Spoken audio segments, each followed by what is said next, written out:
Good morning everyone और good evening या good afternoon या गुड नाइट, जब भी आप मेरा वीडियो देख रहे हो। This is Shubham Kumar Pandey. Welcome to Pandey classes.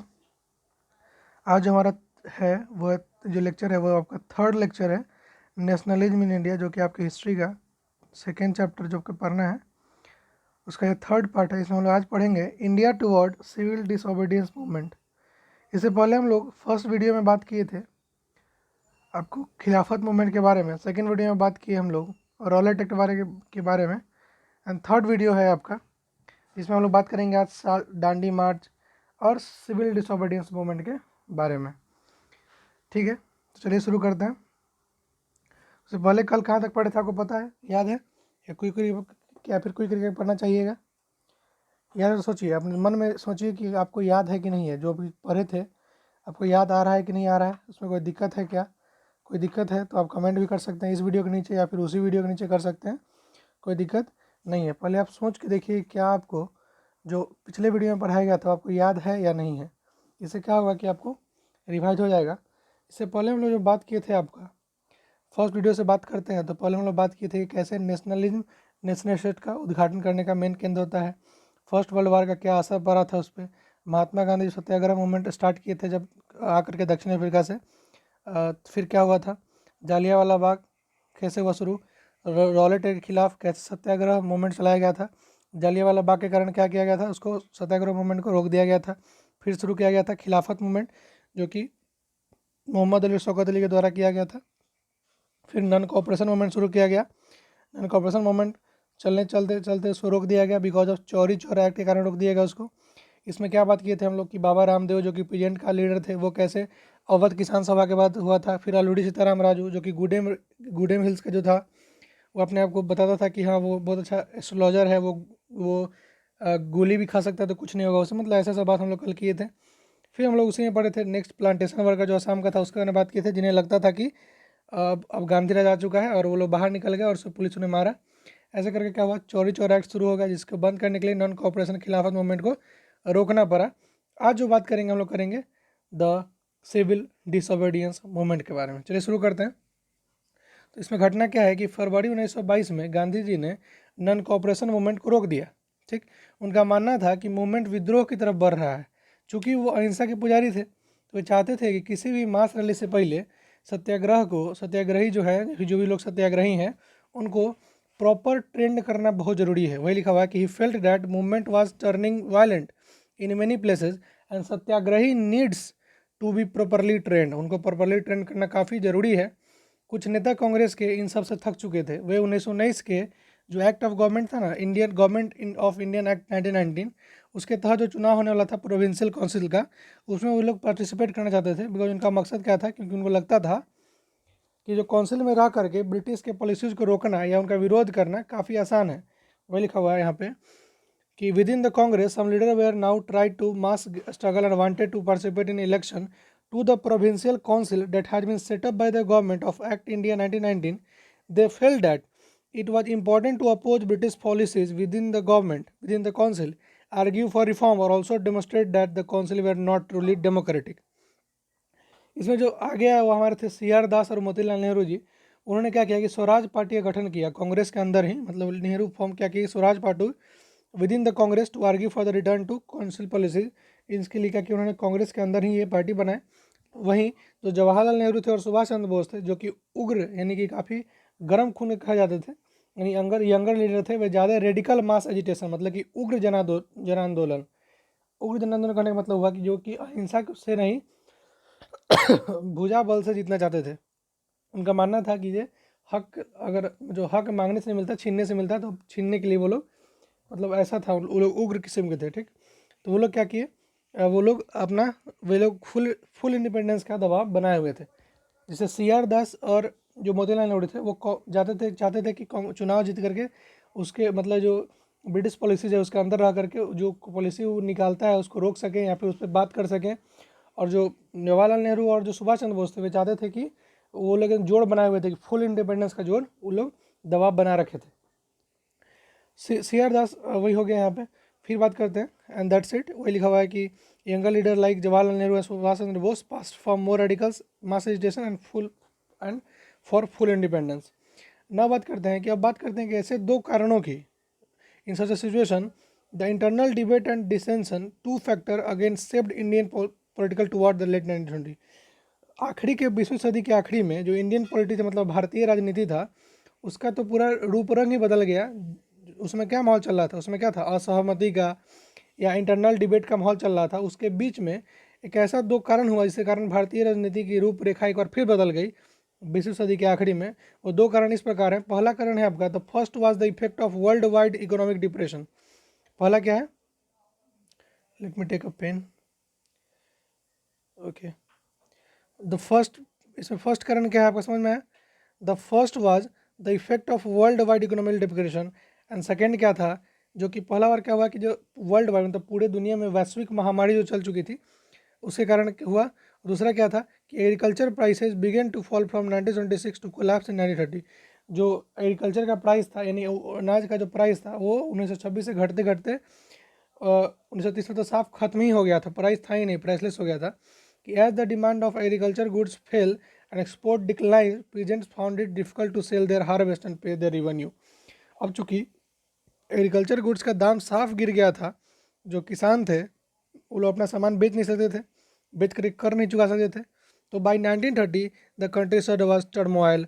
तो 1930 के आखिरी तक कंट्री साइड जो था वो पूरा ध्वस्त हो चुका था, ठीक, यानी गांव पूरा ध्वस्त हो चुका था इस कारण से। Against against this background the new Tory government in Britain constituted a statutory commission under sir John Simon set up in response to nationalist movement. The commission was to look into the functioning of the constitutional system in India and suggest changes. The problem was that Simon Commission did not have single Indian member; they were all Britisher. आपको ये paragraph काफ़ी important है because इसे question पूछा जा सकता है कि साइमन कमीशन क्या है, वो भारत क्यों लाया गया था और उसके रोकने का क्या मेन वजह था। इसमें क्या था कि जो बाहर जो वातावरण चल रहा था यानी कि जो वैश्विक महामारी चल रही थी या फिर जो विद्रोह चला था, इसके खिलाफ क्या किए जो ब्रिटेन गवर्नमेंट था, सर जॉन साइमन जो था उसके उसके अंडर में एक साइमन कमीशन का गठन किया, जिसको नाम मतलब कमीशन का गठन किया, इसका नाम दिया गया था साइमन कमीशन। उसका मेन एम क्या था कि जो भारत में जो राजनीति है उस पर नज़र रखेगा वो। लेकिन इसमें मेन बात क्या था, द प्रॉब्लम वाज दैट कि commission did not have any single Indian member. अब उस कमीशन में एक भी इंडियन मेंबर नहीं था। इंडियन मेंबर नहीं है तो हमारे बारे में क्या जानता है, वो तो हम पे अत्याचार ही करेगा। इसलिए जब जैसे ही इसको लागू किया गया था, यानी पारित किया गया, उससे उसको स्वागत किया गया इस नारे से कि Simon go back. When the Simon commission arrive in India in 1928, जैसे ही साइमन कमीशन को भारत लाया गया 1928 में, वाज ग्रीटेड यानी कि उसको वेलकम किया गया एक स्लोगन से कि go back Simon, Simon go back, यानी कि साइमन बाहर जाओ, ठीक, साइमन भाग जाओ। ऑल पार्टीज, जितने ही पार्टी थे including Congress and Muslims, participate in the demonstration, सब इन लोग इसमें भाग लिए गो साइमन बैक में। In an effort to win them over, the Viceroy Lord Irwin announced in 1920, October 2019, 1929 a vague offer of dominant status for India in an unspecified future and a round table conference to discuss a future constitution. देखिए इसमें क्या हुआ कि जैसे ही जब देखा कि इसमें देखिए कांग्रेस मुस्लिम सब लोग सपोर्ट आने लगे इसमें। अब in effort to win them over, अब इस सबको रोकने के लिए, सबका सपोर्ट जीतने के लिए जो लॉर्ड इरविन था वो क्या किया, एक वेग्यू, VAGU मतलब होता है गोलमाल, मतलब समझ रहे हैं, गोलमाल किया, लोचा गोलमाल ऑफर दिया क्या कि डोमिनेंट स्टेटस का ऑफर दिया इंडिया को। क्या का ऑफर दिया, for dominant status, oops sorry, dominant status का ऑफर दिया for is an unspecified future and round table conference का न्योता दिया to discuss a future constitution, कि बाद में हमारा भविष्य का कॉन्स्टिट्यूशन कैसा होगा, संविधान कैसा होगा, उसके लिए एक राउंड टेबल कॉन्फ्रेंस का चर्चा किया वो कि हम लोग सपोर्ट करेंगे आपके भारत संविधान पे, आप चिंता ना करें, कि मतलब लोभित कर रहा था, मोह माया में फंसा रहा था ताकि इस माहौल से निकल जाए कम से कम। This did not satisfy the Congress leader, चूँकि अब ये कांग्रेसी नेता को मंजूर नहीं था। The radical within the Congress led by Jawaharlal Nehru and Subhash Chandra Bose became more assertive. चूँकि उनको पसंद नहीं था तो अब ये जन आंदोलन और विद्रोह पकड़ लिया था, किनके द्वारा, जवाहरलाल नेहरू और सुभाष चंद्र बोस के द्वारा, कि लॉर्ड इरविन हमें चकमा दे रहा है, धोखा दे रहा है, ठीक है। द लिबरल, और जो जैसे the liberal and moderates who were proposing a constitutional system with in the framework of British dominance gradually lost their influence. जो ब्रिटिश डोमिनेंस में जो भी लीडर्स थे, ठीक है, जो लिबरल्स थे, जो मॉडरेटर्स थे, मतलब जो कि जिनका सोच अहिंसा से जीतने का था, उन लोगों का क्या हुआ था, धीरे धीरे इन्फ्लुएंस यानी उनका जो व्यक्तित्व है वो घटने लगा था, ठीक है। तो इन दिसंबर 1929, तो दिसंबर 1929 में under the presidency of Jawaharlal Nehru the Lahore Congress formalise the demand of Purna Swaraj. तो क्या हुआ कि जो इनके जवाहरलाल नेहरू के राज्य में 1929 के दिसंबर में जो कांग्रेस पार्टी है वो लाहौर में पूर्ण स्वराज का मांग करने लगा, और उन्होंने वहाँ पे फैसला किया कि 26 जनवरी 1930 को भारत का इंडिपेंडेंस डे मनाया जाएगा, एंड वहाँ पे हम लोग उसका शपथ लेंगे। But the celebration attracted very little attention, लेकिन ये सेलिब्रेशन काफ़ी कम जोर पकड़ा। So Mahatma Gandhi had to find a way to relate this abstract idea of freedom to more concrete issue for everyday life. अब महात्मा गांधी को कुछ सोचना पड़ा, सोचने पर मजबूर हो गया कि अब कैसे इसको पूरा अटेंशन में लाएं, क्योंकि वहाँ पे जो बोले थे कि पूर्ण स्वराज करेंगे 26 जनवरी 1930 को, वो ज़्यादा अटेंशन गेन नहीं किया। अब महात्मा गांधी को ही कुछ ना कुछ करना पड़ेगा। तो क्या हुआ इसमें देखिए, the salt march and the civil disobedience movement के बारे में बात करते हैं। Mahatma Gandhi found in a salt of a power symbol that could unite the nation. Mahatma Gandhi ने सोचा कि एक नमक ही ऐसा चीज़ है जो कि अमीर से लेकर गरीब तक मतलब हर एक को यूज करता है। तो महात्मा गांधी को एक जरिया मिला कि साल्ट एक पावरफुल टूल है, बिकॉज उस समय साल्ट पर भी टैक्स लगाए जाते थे। तो ऑन 13 जनवरी 1930 ही sent a letter to viceroy. जो वाइसरॉय था इरविन, उसको उन्होंने एक पत्र लिखा। पत्र में उन्होंने 11 डिमांड करी।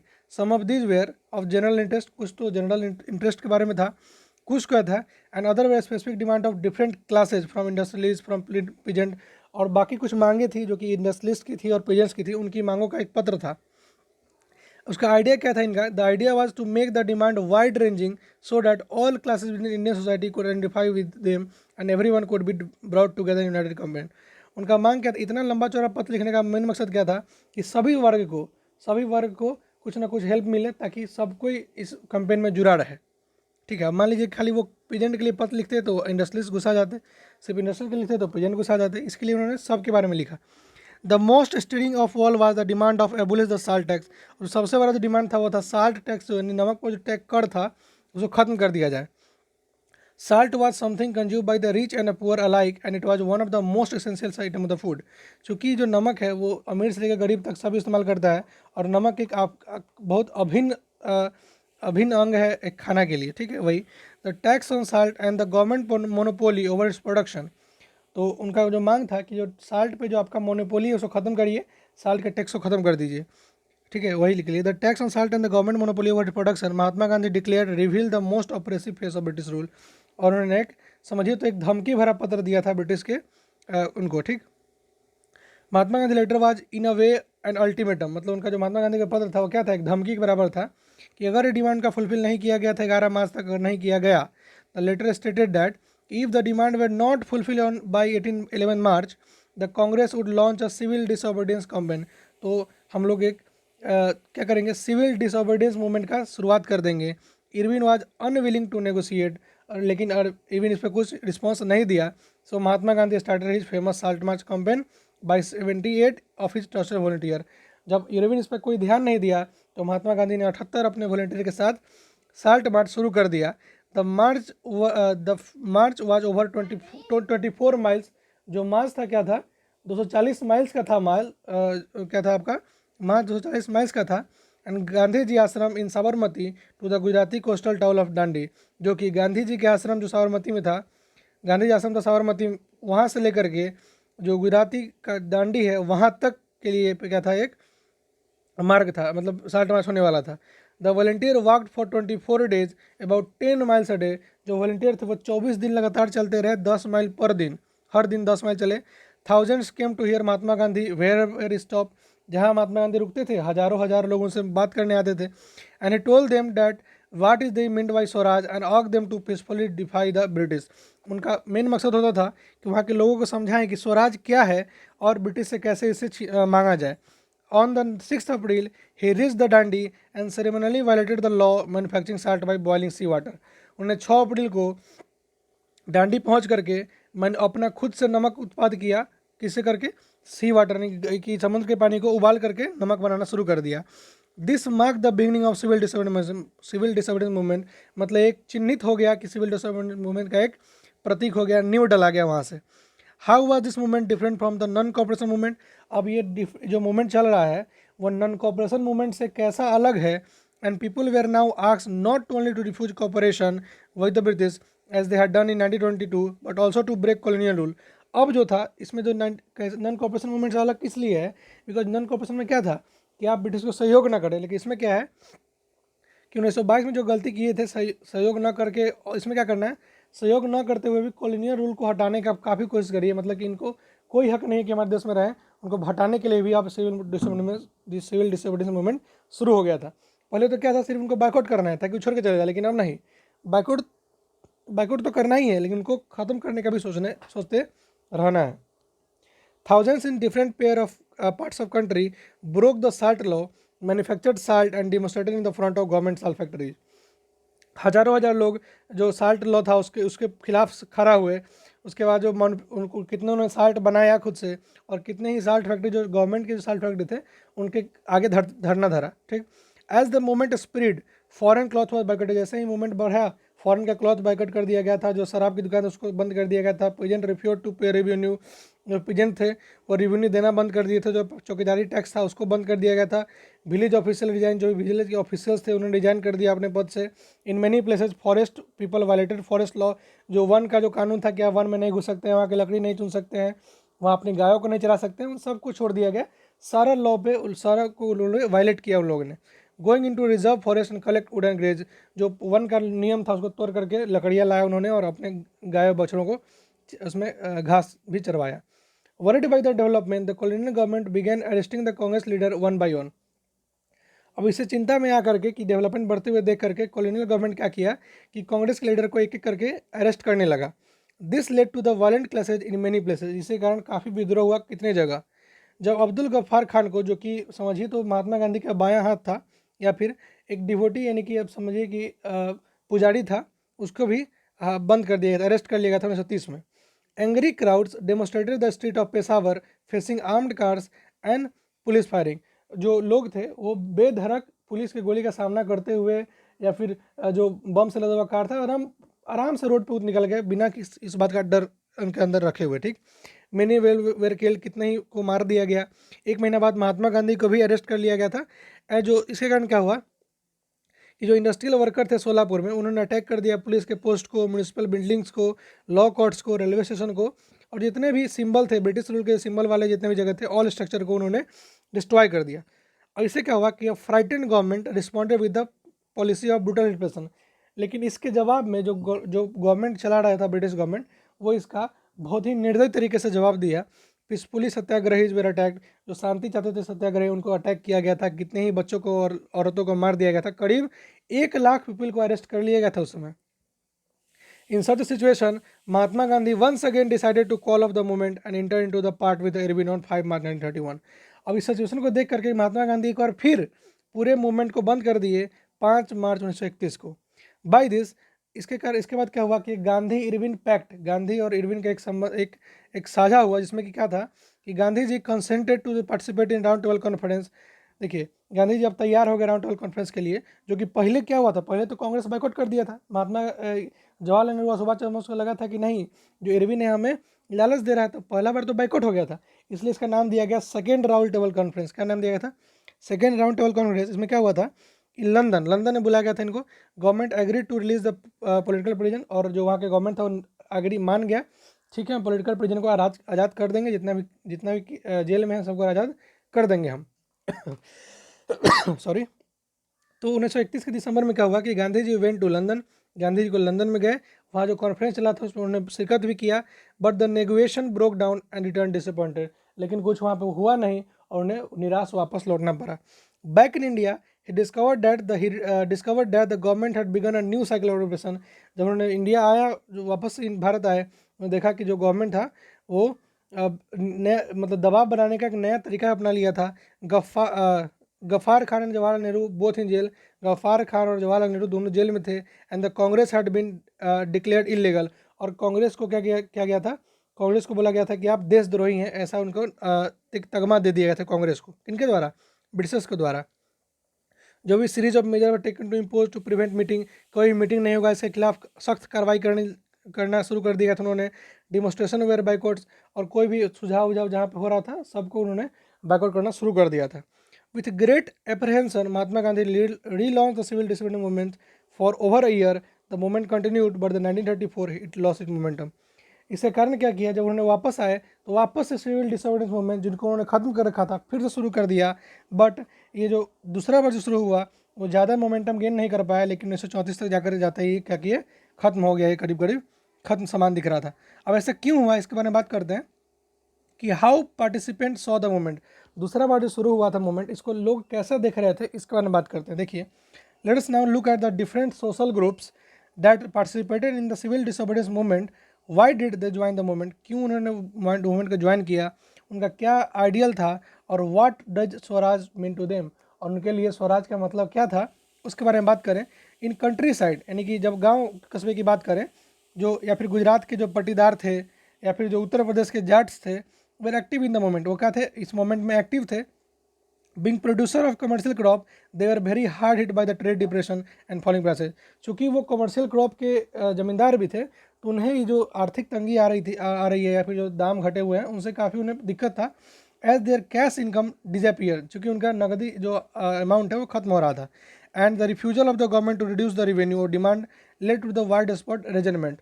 अब देखिए, उनको कमाई हो नहीं रही थी, नगद आ नहीं रहा था, और जो ब्रिटिश ऑफिशियल्स हैं उनको अपना कर चाहिए ही चाहिए था। इसी कारण क्या हुआ, उनमें एक वाइड स्प्रेड रिसेंटमेंट, मतलब उनके एक विद्रोह का भावना उनके अंदर थी। These rich peasants become enthusiastic supporter of the civil disobedience movement, organizing their community and at the time of forced relocate members to participate in the boycott program। तो इसके लिए क्या किया, उन्होंने जन अवज्ञा आंदोलन मतलब कि सिविल डिसोबीडियंस मूवमेंट में सहयोग देना काफ़ी अहम समझा, और उन्होंने कितने जगह बाइकआउट प्रोग्राम भी किए, कुछ लोगों को जोड़ा उसमें। Force them to fight for the swaraj was struggles against high revenue, और उनके लिए जो था फॉर देम, जो स्वराज का जो लड़ाई था उनके लिए मतलब था उसका कि रेवेन्यू कम करना, मतलब जो हाई रेवेन्यू है उससे निजात पाना ही उनके लिए स्वराज का मतलब था। But they were deeply disappointed when the movement was called off in 1931। लेकिन उन्हें काफ़ी दुख हुआ था जब 1931 में जब राउंड टेबल कॉन्फ्रेंस के बाद कोई भी निर्णय नहीं लिया गया उनके खिलाफ, रेवेन्यू कम नहीं किया गया था और मूवमेंट को बंद कर दिया गया था। ठीक है, इसी कारण क्या हुआ कि so when the movement was restarted, लेकिन जब मूवमेंट रीस्टार्ट हुआ, मतलब दोबारा जब भारत आकर के महात्मा गांधी शुरू किए थे सिविल डिसोबीडियंस मूवमेंट 1932 में, तब इस बार उन्होंने शिरकत नहीं की, मतलब बहुत कम ही उन लोग में से शिरकत किए, बिकॉज उन्हें लगता था कि पहला बार हुआ तो उनके साथ बहुत गलत हुआ। पहला बार जब मीटिंग मूवमेंट को बंद किया गया था, उनको कुछ ना कुछ तो मिलना चाहिए था हेल्प, लेकिन वो मिला नहीं। अब बात करते हैं कि पुअर पेजेंट्री के बारे में क्या था, इनका राय क्या थी इसके बारे में, उसके बारे में बात करें कि the poor pageantry were not just interested in the lowering of the revenue demand, many of them were small tenants cultivating lands they had rented from the landlords. देखिए, जो पुअर पेजेंट्री हैं, जो गरीब किसान हैं, वो क्या थे, सिर्फ ना ही अपने रेवेन्यू डिमांड से तंग आ चुके थे, बल्कि जो उनके पास छोटे छोटे जो मकान थे, कल्टिवेटिंग लैंड, जो भी अनाज उगाने के जो खेत थे, वो सब लीज पर लिए हुए थे, उसका भी कर्ज चुकाना काफ़ी मुश्किल हो रहा था उनके लिए।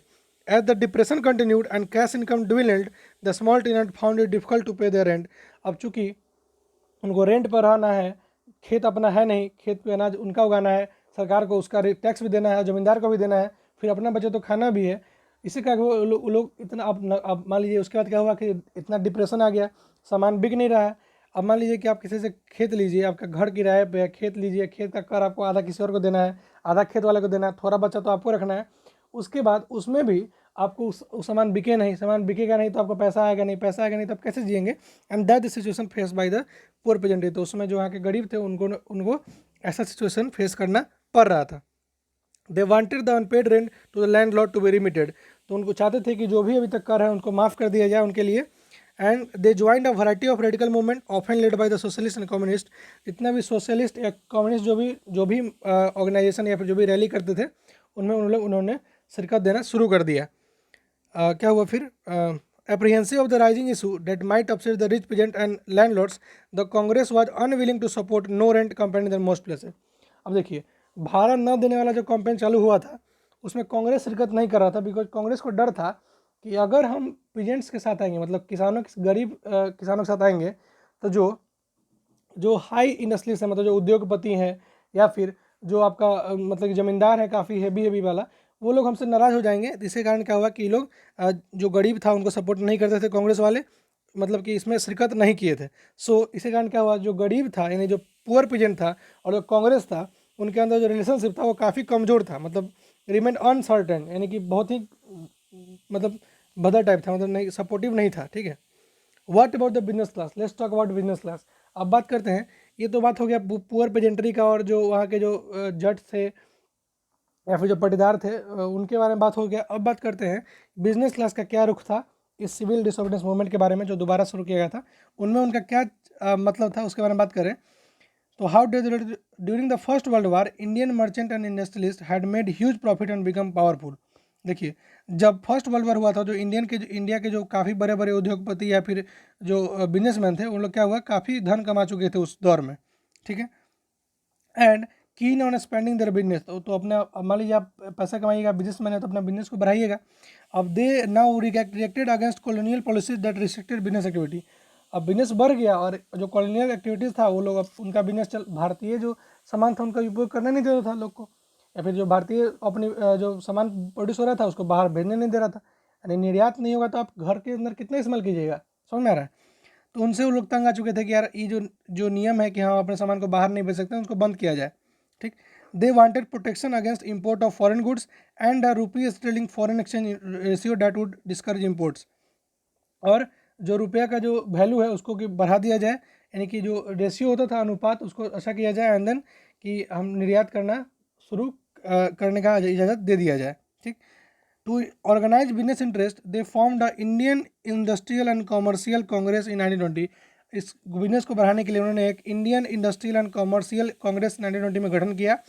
And the federation of Indian chamber of commerce and industry, federation of Indian chamber and of commerce and industry मतलब वाणिज्य केंद्र का, वाणिज्य का भी उद्घाटन किया। Led by the prominent industry like Purushottam Das, Thakur Das and G D Birla. जो पुरुषोत्तम दास थे, ठाकुर दास थे एंड जी डी बिरला थे, वो लोग ऐसे जैसे इंडस्ट्री मतलब उद्योगपति सब इसमें सपोर्ट शिरकत किए थे। The industrialist attack colonial control over the Indian economy and supported the civil disobedience movements when it was first launched। जब पहला बार सिविल डिसोबीडियंस मूवमेंट शुरू हुआ था तो लोग उनका बात न मान के इसमें शिरकत किए थे। They give financial assistance and refuse to buy और सेल इंपोर्टेड गुड। उन्होंने फाइनेंशियल सपोर्ट भी दिया था और मतलब फॉरेन गुड्स को खरीदना या बेचना बंद कर दिया था। Most businessman came to see swaraj as time when colonial restriction और बिजनेस वुड नो लॉन्गर। और जितने ही बिजनेसमैन थे उनके लिए स्वराज का मतलब ये था कि काश ऐसा हो कि हमारे बिजनेस पर कोई दायरा न लगा हो कि हम यहाँ नहीं बेच सकते हैं, वहाँ नहीं बेच सकते हैं, कोई लिमिटेशन ना हो। उनके लिए स्वराज का मतलब वही था। At the time when colonial restriction on business would no longer exist and trade and industry would flourish within constraint, but the failure of round table conference business group were no longer uniformly enthusiastic। ठीक है, उनका मतलब क्या था, स्वराज ऐसे मान रहे थे वो कि एक ऐसा समय आएगा जब कॉलोनियल रिस्ट्रिक्शन नहीं होगा उनके बिजनेस पर, no longer exist and trade and industry would flourish without constraints. मतलब उसमें कोई लिमिट्स नहीं रहेगा अपने मतलब कोई जो होता है ना रुकावट नहीं रहेगी, अपने बिजनेस को अच्छा से काम कर पाएंगे। लेकिन जब पहला बार राउंड टेबल कॉन्फ्रेंस फेल हो गया था तो business group were no longer informally interested, तो उनको अब उनका इच्छा नहीं थी कि दोबारा इसमें जुड़े। They were apprehensive of a spirit of militant activities and worried about prolonged disruption of business as well as the growing influence of socialism among the younger members of the Congress। देखिए, समाजवाद जो फैल रहा था कांग्रेस में young नेता के कारण या फिर कुछ वहाँ पे जो उग्रवादी थे उनके कारण डर लगता था उनको इस मिलिटेंट में दोबारा। देवर एप्रियंसिव मतलब उनको डर लगता था किससे, कि मिलिट्री एक्टिविटी ना बढ़ जाए। उनको चिंता था कि डिस्ट्रप्शन यानी बिजनेस को कोई खतरा ना हो जाए उनके, या फिर जो उनको डर था। और समाजवादी नेता जो थे, जवान जो थे कांग्रेस में, उनसे उनको भय था। किनको? इंडस्ट्रियलिस्ट और बिजनेसमैन को। The industrial worker classes do not participate in the civil disobedience movements in large number except in Nagpur region. तो जो इंडस्ट्रियलिस्ट वर्कर थे, वर्किंग क्लासेस थे, उन्होंने सिविल डिसोबीडियंस मूवमेंट में शिरकत नहीं किया एक्सेप्ट नागपुर को छोड़ करके कोई इसमें सपोर्ट नहीं किया। As the industrialist came close to the Congress worker stay aloof. मतलब जैसे ही कांग्रेस क्या हुआ, as the industrialist came close to the Congress के नज़दीक आए इंडस्ट्रियलिस्ट, वर्कर स्टे अलूफ, तो वर्कर दूर होते गए उनसे। अरे जब आप बड़े को सपोर्ट कीजिएगा तो छोटे आपसे दूर होंगे ही ना, ऑफकोर्स सी बात है। But in spite of that some worker did not participate in the civil disobedience movement selectively adopting some of the idea of Gandhian programme like boycott of. लेकिन इसके बावजूद भी कितने वर्कर जो थे सिविल डिसोबीडियंस मूवमेंट में ना जुड़े, लेकिन फिर भी उन्होंने इसके जुड़ने के बावजूद भी उन्होंने गांधीयन प्रोग्राम जो था कि फॉरेन गुड को बाइकआउट करना, लिकर सबको ब्रेक करना, उसके बाद as a part of own movement against low wages and poor working condition, उन्होंने इस तरह से अपना योगदान देना स्वीकार किया। They were strike by railway worker in 1930 and dock worker in 1932। In 1930 thousands of worker in the Chota Nagpur mines were way और Gandhi caps and participate in the protest rally and boycott campaign programme. 1930 में हजारों हजार worker छोटा Nagpur tin mine यानी जो tin का उद्योग था, माइंस था, वहाँ पे गांधी जी का कैप पहन करके पार्टिसिपेट किया, प्रोटेस्ट किया, किसके खिलाफ, जो कैंपेन चला था उसके खिलाफ प्रोटेस्ट किया, रैली किया, बाइकआउट किया फॉरेन गुड्स को। But the Congress was reluctant to include worker demand as a part of program of struggle. लेकिन कांग्रेस फिर इसमें इनका सपोर्ट नहीं किया। Congress was reluctant to include workers demand, worker की डिमांड का वैल्यू नहीं किया, because it felt that this would alienate industrialist and divide the anti imperialism force. उनको लगता था कि इससे उद्योगपति नाराज हो जाएंगे और इंपीरियलिस्ट फोर्स का डिवीजन हो जाएगा दोनों के बीच। ठीक। Another important feature of civil disobedience movement was the large scale participation of women. अब सिविल डिसोबेडिएंस मूवमेंट्स पर एक और बड़ा असर था, वो था औरत। ठीक है, औरत भी इनमें काफ़ी शिरकत लेने लगी थी। जब गांधी जी का साल्ट मार्च चल रहा था, during the Gandhi ji salt march, thousands of women came out to the homes to listen him. बहुत सारे औरत उनको सुनने के लिए आ रही थी जब साल्ट मार्च चल रहा था। They participated in protest marches, manufacture salt and picketed foreign clothes and liquids off. उन्होंने साल्ट में नमक बनाना में स्वीकार किया, उन्होंने फॉरेन क्लॉथ का पिकलेटेड भी किया, लिकर शॉप में भी को बंद करने में सपोर्ट किया। मैनी वेंटेज, कितनी औरत जेल भी गई। In urban areas this women were from high caste families. जो कि शहरी इलाका थे उसमें तो जो वुमेन थे यानी जो औरत थे वो काफ़ी बड़े बड़े फैमिली से थे। लेकिन जो गांव के कस्बे के थे उसमें क्या था, rich peasants household. Moved by Gandhi ji call they began to see service to the nation as a sacred duty of women. Gandhi ji के हिसाब से जो औरत है उनका जो अपना सर्विस है वो भी नेशन की ड्यूटी में काफ़ी सपोर्टिव होता है। Yet this increase public role did not necessarily mean any radical change in the way of position of women man was visualise. चूँकि अब वो लोग सपोर्ट कर रहे हैं इसमें, इसका ये मतलब नहीं है कि जो वुमेन है वो अपना कर्तव्य भूल जाए। गांधी जी का मानना था कि it was duty of women to look after home and hearth. Gandhi ji का मानना था जो औरत है उनका उसका मेन मतलब कि ये उनका कर्तव्य है, धर्म है कि वो अपने बच्चों का, वो अपने अच्छी पत्नी बने, अच्छी माँ बने और एक अच्छी मतलब कि अर्थ बने। HERT, अर्थ मतलब कि अपने घर का ख्याल रखें, एक अच्छा गृहिणी बने और एक अच्छी मदर बने, अच्छी वाइफ बने। And for a long time the Congress was reluctant to allow women to hold any position of authority within the organisation. लेकिन बहुत लंबे समय तक कांग्रेस ऐसा वुमेन को यानी कि औरत को इस तरह का रोल देना पसंद नहीं करते थे। इट वॉज कीन only on their symbolic presence, because उनको उनके हिसाब से क्या था कि जो औरत है उनका जो छवि था उनके हिसाब से वो बस एक गृहिणी, वाइफ और बच्चे तक ही सीमित रह चुका था। अब बात करते हैं कुछ टाइमलाइन का जिसके बारे में हम लोग डिस्कस कर चुके हैं। पहला क्या था 1915 का, जिसमें महात्मा गांधी इंडिया वापस आए थे। 1916 में जब सत्याग्रह मूवमेंट शुरू हुआ था। 1917 में जब वो खेड़ा डिस्ट्रिक्ट गए थे। 1918 में जो अहमदाबाद मिल वर्कर के पास गए थे। 1918 से 1919 के बीच में जब बाबा रामदास जो थे पिजन के सपोर्ट में आए थे। 1919 में जब खिलाफत कमेटी का फॉर्म किया गया था। 1919 में ही हड़ताल किया गया था रोलर के खिलाफ। 1919 में ही जालियांवाला बाग मैसेकेयर भी हुआ था। 1920 में क्या हुआ था कि Gandhi ji convinced other leader to join non cooperation Khilafat movement में ज्वाइन करने के लिए उन्होंने बोला था।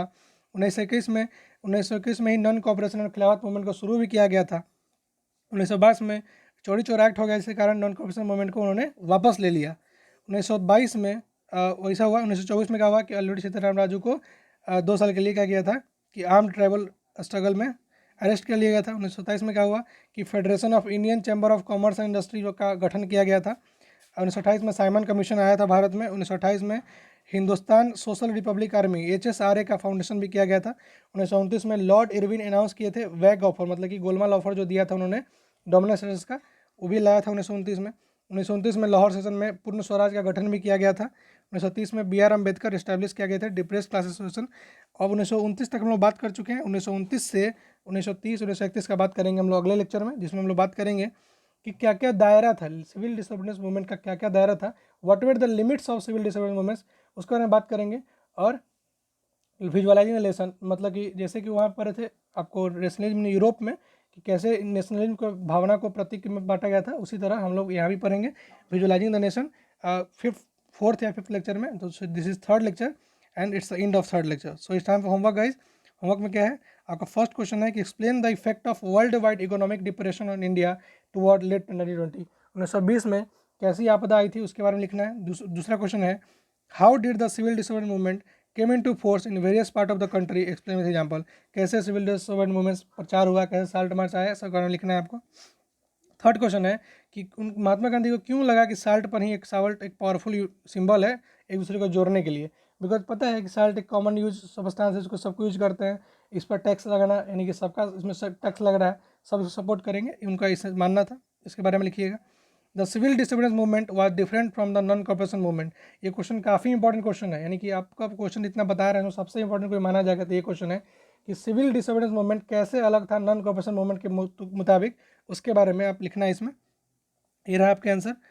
फिफ्थ क्वेश्चन क्या है कि discuss the salt March two make clear why it was an effective symbol of resistance against colonialism. जो साल्ट मार्च का क्वेश्चन है आपके एनसीईआरटी में भी 2 है, और हर साल साल्ट मार्च में क्वेश्चन करीब करीब पूछा गया है हर एक करस्पॉन्डिंग ईयर में। नहीं तो इसे पूछने का मेन ज़्यादा चांस इसमें होता है कि साल्ट मार्च से पूछा जाए या फिर सिविल डिसोबीडियंस मूवमेंट से ही पूछा जा सकता है। और आप देखें ही है कि हर एक टॉपिक से क्वेश्चन पूछा गया है, ऐसा कोई टॉपिक नहीं है इस चैप्टर का जो टॉपिक छोड़ दिया गया हो। भले उधर का नेशनलिज्म यूरोप का कोई टॉपिक छोड़ दिया जाएगा, लेकिन भारतीय जो संविधान है, भारतीय जो नेशनलिज्म है, उससे कि हर एक पैराग्राफ से क्वेश्चन पूछा गया है अभी तक, समझ में आया? तो आपके लिए हर एक पैराग्राफ इंपॉर्टेंट है, इसलिए मैं एनसीईआरटी की रीडिंग डालता हूँ। नहीं तो मैं भी तो शॉर्ट नोट पढ़ा सकता था, मैं भी तो उसका सिर्फ समरी करवा सकता था, लेकिन मैं इसलिए ऐसा नहीं किया, बिकॉज ज़रूरी है कि आप सब पैराग्राफ वाइज समझें, पैराग्राफ बाई क्वेश्चन करें, ठीक। So for PDF you can definitely join our Pandey classes group, and if you haven't subscribe the channel now, and thank you so much guys. और हाँ, जिनको दिक्कत हो मेरे फास्ट स्पीकिंग से, तो वो लोग अपना क्या कह रहे हैं, वॉइस जो होता है नॉर्मल से करके लो भी कर सकते हैं, हाई भी कर सकते हैं। मैं पूरी कोशिश करता हूँ कि मैं धीरे धीरे पढ़ाऊँ, लेकिन मेरे से हो नहीं पाता, बिकॉज पता नहीं आदत है फास्ट बोलने का। आई ट्राई माई बेस्ट कि इसको कम कर सकूँ। तब तक आप क्या करिए, आप अपने नॉर्मल स्पीड से नीचे जाकर भी देख सकते हैं। So it's time to say bye bye. Thank you so much guys, thank you so much for watching, and meet you tomorrow. Bye bye. Meet you for next lecture, जिसमें हम बात करेंगे limits of civil disobedience movement as well as the visualising the nation concept. Thank you so much for watching guys.